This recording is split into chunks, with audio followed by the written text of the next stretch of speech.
Technology is advancing incredibly fast. Digital transformation in the for-profit sector is one of the fastest growing industries. So how can nonprofits keep up and pursue digital transformation and maturity in their organizations? I'm Josh with Antidote, and welcome to Nonprofit Pulse, where we explore trends, insights, and resources that help nonprofits accomplish their mission. On this episode, we're joined by Tim Lockie on the topic of digital transformation and how nonprofits can begin to pursue a digital transformation strategy. Tim has worked inside and outside of nonprofits for more than 20 years, bringing expertise in technology, digital maturity, and transformation. He's the founder and CEO of the Human Stack, helping nonprofits overcome tech challenges and deficiencies on both the tech and human side. Hey, Tim, thanks for coming on Nonprofit Pulse. Thanks. It's so great to be here. Yeah, so today we're going to be talking about digital transformation, what it means, what's to gain, what should nonprofits look out for as they implement a digital transformation strategy. And, digital transformation is not new to the business sector. For the past, probably decade or so, there's been talks and education and strategies put together. But as you know, in nonprofit land, typically, technologically speaking, digitally speaking, nonprofits are laggards when it comes to innovation and transformation. And so just super excited to talk to you today about digital transformation and what nonprofits can do to pursue it. So maybe just starting off defining terms, what is digital transformation and why do nonprofits need to pursue their own digital transformation strategy? Last year in March, I was working on these ideas and I'd been, and I could tell you a little bit about my story at some point, but working through that exact question, not just at a base level, but what's the model for it? And what I found is that there aren't concise models for it. And then I hit on this really simple way of thinking about it that has worked for me ever since. And so think of digital transformation like the car industry. So, and I say this to my mom sometimes, like, Mom, imagine that Salesforce, Microsoft, all these big companies and these big platforms are like a car manufacturer. And so people go and they order their car and they get it all set up and then they go to drive their car and they wreck it or they don't know how to drive it. So they don't drive it. This is the issue that happens over and over and over in not just nonprofits, for-profits as well, where there's the acquisition of technology without the accompanying use of technology. And the reason for that is that the whole professional services layer of what we do never figured out how to create driver's ed for businesses. That's especially true for nonprofits. And so what happens all the time is that a nonprofit says, we don't have, we're not doing what we should be doing on digital tools or technology. What do we do? So they go and they buy something and it doesn't work. And they've done this whole big process. It took 18 months, 6 figures of work. And then at that moment, they are faced with this decision of what do we do next? And unfortunately, most of the time, they just go around the mulberry bush again and they find a new technology, spend another 18 months and 6 figures. And at the end of that, they don't it doesn't work. They fire their CIO or their CIO finds a different mission, right? New guy. That's what lack of digital transformation is. Okay. What digital transformation is then is being able to have good technology and to have good drivers. It boils down to that. Technology that you can use well and humans that know how to use it well. It's just the combination of those two things. I call the car side of that the tech stack and the driver side of that the human stack, because we don't have a place to measure digital maturity. Yeah, so talk to us about what nonprofits have to gain by pursuing a digital transformation strategy. What is to gain and really what are those gains, short-term, midterm, long-term? I'm going to put this into 2 buckets. One bucket is what's going to work to sell this to the board and to funders and the executive director and all of that. And if you think about, an iceberg, all of the logic reasons that I'm going to tell you, those are above the waterline, the ones that we're aware of and the ones that we see. Okay. And so at that level, there's increased efficiency. There is better access to information about what you're doing. And even more importantly, there's a statistic I saw a couple of years ago, and this really changed my life, that said 90% of organizations collect data, but only 5% use that data to make decisions. Digital transformation is the work that it takes in order to convert the data that's being collected into actionable decisions.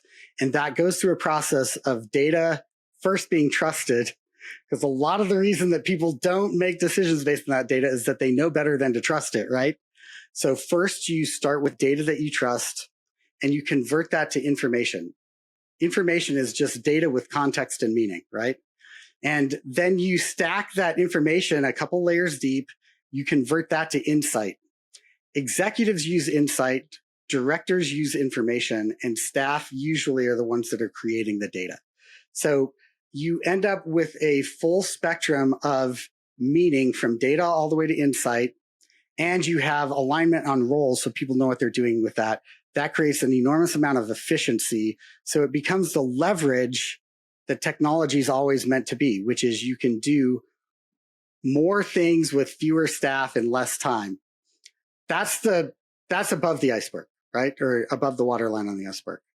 Does that make sense so far? Any questions on that? And then yeah, absolutely. So gaining of efficiency, gaining of understanding, actionable insights, data that really informs and can bring your organization to a more informed next step in whatever it is, whether it's driving fundraising, whether it's driving volunteer support, whether it's just driving brand and brand reach, having that digital understanding of what's going on in your organization, what's going on in your space is huge and massive, and it's difficult. It's not easy. So what are you seeing with organizations that are pursuing or have pursued a digital transformation strategy? What have you seen some results, midterm, long-term, after implementing it? Yeah, I mean, this is what they find that's under the waterline on that. So yes, it does help raise more money. Yes, it does help create and generate more sustainers in marketing. Yes, it creates more efficiency on the forecasting and financial side.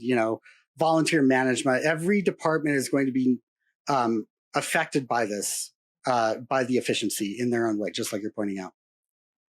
When organizations go through this and it's successful, what they also find out is that there is a layer of static that they exist in right now that is almost just subconscious.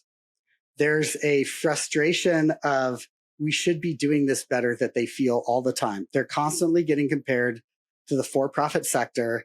They feel like they're not living up to it. Executive directors constantly feel this frustration, if not anger, about being accountable for yet one more impossible thing and not responsible for it. They don't have the skills to create digital maturity, but they are accountable for the operations in their organization. For development directors and fundraising staff, they feel frustrated because they probably got called in to work on this project. They're already had a 40-hour-a-week job, and suddenly they're doing the CRM implementation that's adding 5 meetings a week to their lives.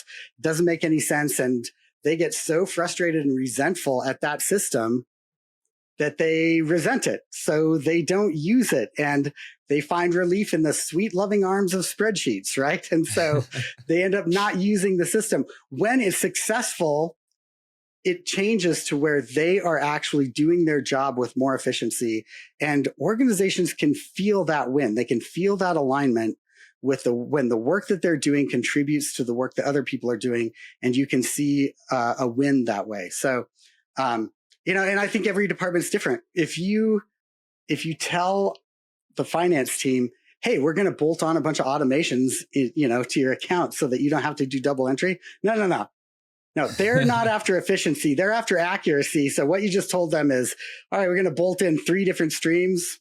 Now they're going to have another layer of reconciliation because every month, they're going to go and reconcile all of those automations as well as the accounts that they're already doing. So all that to say, you have to pay attention to what the culture is for each department. So digital transformation creates both the logic side and the social side. And the social side is where a lot of that value comes from, because the human stack, the base code of the human stack is belonging.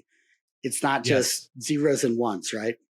Yes, and I love the human side of the topic, because it helps people feel and really see that they're winning more in their roles, that they're pushing the organization forward, that they're hitting their goals, and they're dreaming of goals that are even bigger now because of the efficiency, the gains, the clarity, the ability to cut through the noise to see the true signal. It's really huge. So let's talk about those departments that you mentioned. Thinking about a nonprofit leader who's listening to the podcast now, what are some areas or departments in a nonprofit where you would say, hey, prioritize this first? There may be some hesitancy, like, hey, we want to crawl before we walk, before we run. Where would you say lean into digital transformation first in your nonprofit? So this is going to sound a little egotistical, and I'm sorry for that, but I don't know another way to say this, which is to say most of the digital transformation strategies out there don't work. And so it's really hard to watch the market continually fail at the same thing over and over. And I know that because I ran a consulting firm that created successful technology without creating successful humans in technology. And I didn't even measure how often that happened, so I don't know. And I did that for over a decade. And before I stopped and started the human stack and said, I want to put an end to that right there. So I think one of the first things that I would recommend for them to do is to start with a mindset that says, first, we're going to move at the speed of humans. Because even though both stacks are important, the industry is imbalanced right now. So yes, the tech stack and the human stack are both equally important in digital transformation, but we already know how to do the tech stack, and we already have all the mindset. We've got two methodologies that everybody knows, Agile and Waterfall, to accomplish those. So the first thing I would say is align your strategy around humans and accept the reality that humans move slowly. So you can stand up technology in weeks and months, but humans take quarters and years to change. And so you need to view digital transformation differently. Like, you can build a car faster than you can teach a driver. So what you need to do is focus on decreasing the amount of disruption of people by staying in the system that you're in at first. And then the second thing to say is go take my digital health quiz and go read my website. Listen to me.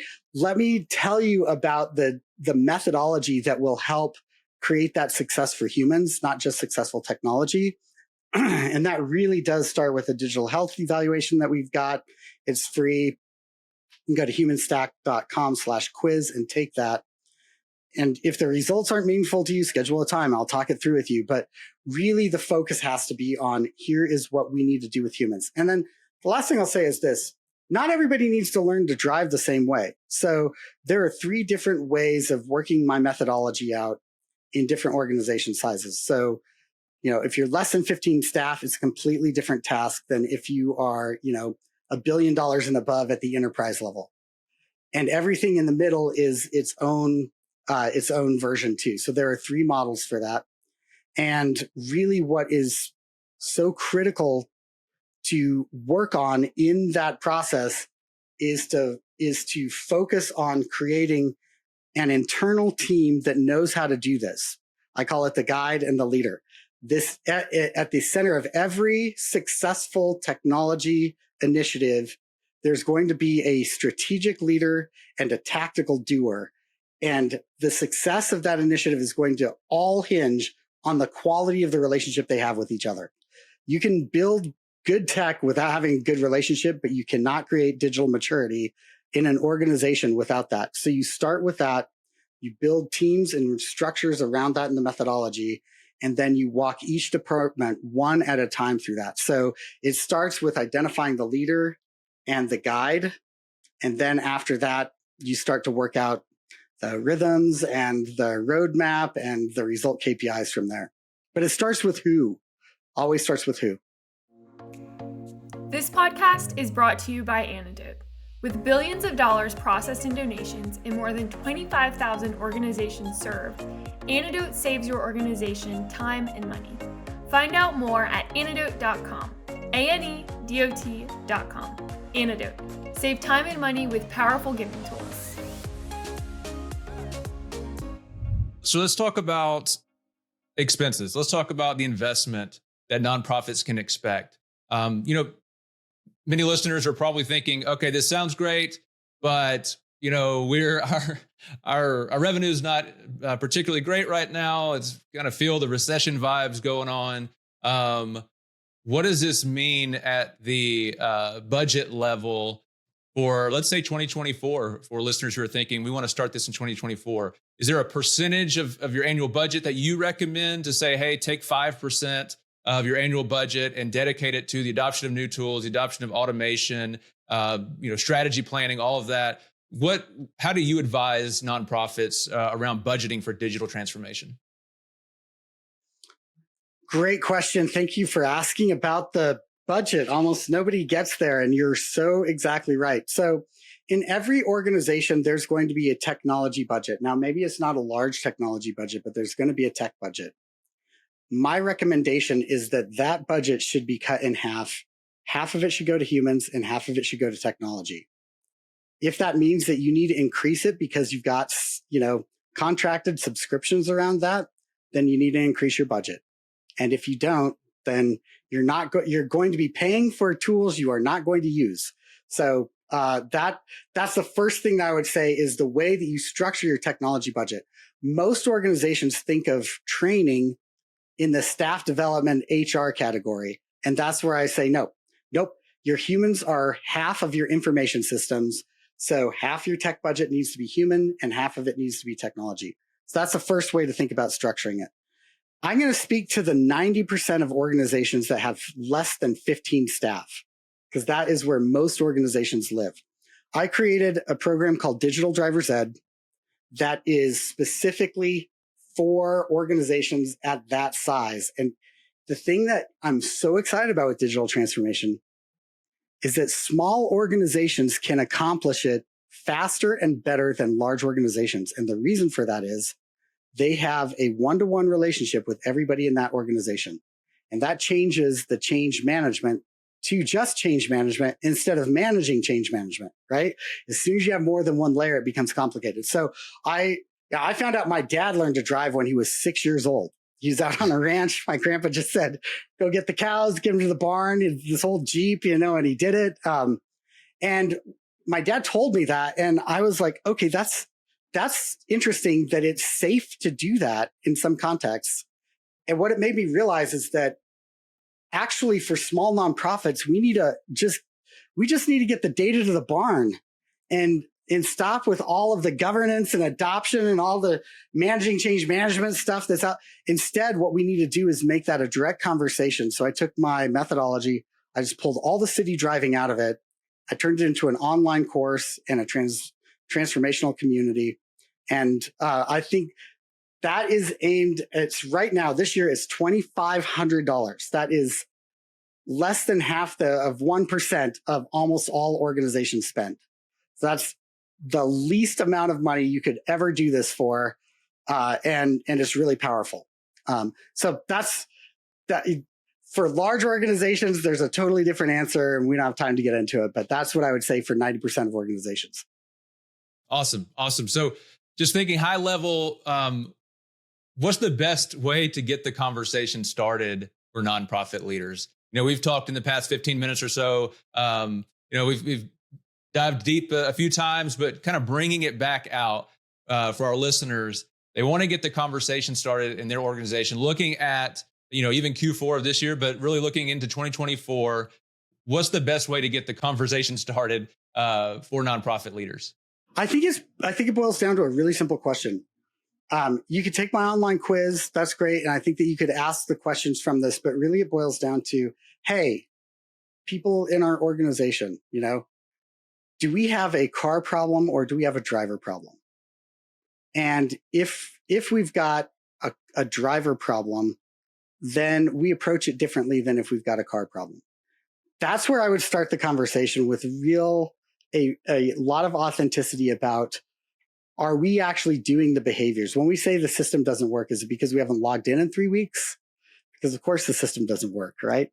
So I think most organizations struggle with the human stack and driving much more than the tech stack. And so I'd say start the conversation there. Awesome. Last question, Tim. Imagine you're standing in front of a crowd of 1,000 nonprofit leaders. You're on stage and you have been given the mic to say one thing regarding digital transformation in nonprofits. What would you say? My daughter, 16 years ago, went on a trip with her grandmother, and everything went wrong. Planes, luggage, destinations, everything. And my daughter held it together because her grandmother said, "You're going to get chocolate ice cream at the end of the day." And they got to the line and they got to the counter and they ordered chocolate ice cream, and the man said, "We're out."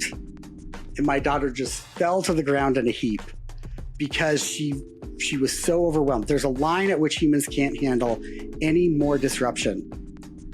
The thing I would say to nonprofit leaders is your staff are probably on the ground because when you ordered your next CRM, they realized that this is going to be so much disruption for them. So please understand that the overwhelm is coming from more tools, and that more tools are not the answer. The answer is going to be to decrease the amount of disruption. If you do that, you're going to see staff respond in a different way. Love it. Love it. And I've just loved this conversation. Would love to keep talking in the future about what happens in 2024, different developments, different things you're learning. But Tim, thanks so much for coming on Nonprofit Pulse. Thanks, Josh. It's been really great to meet you. Hey, thanks for checking out this episode. If you enjoyed it, please share it with others or leave us a rating and review. To find show notes and resources mentioned in this episode, visit nonprofitpulse.com. There you can also sign up for the Nonprofit Pulse monthly newsletter, where we send the latest trends, insights, and resources to help nonprofits accomplish their mission. We'll see you next time.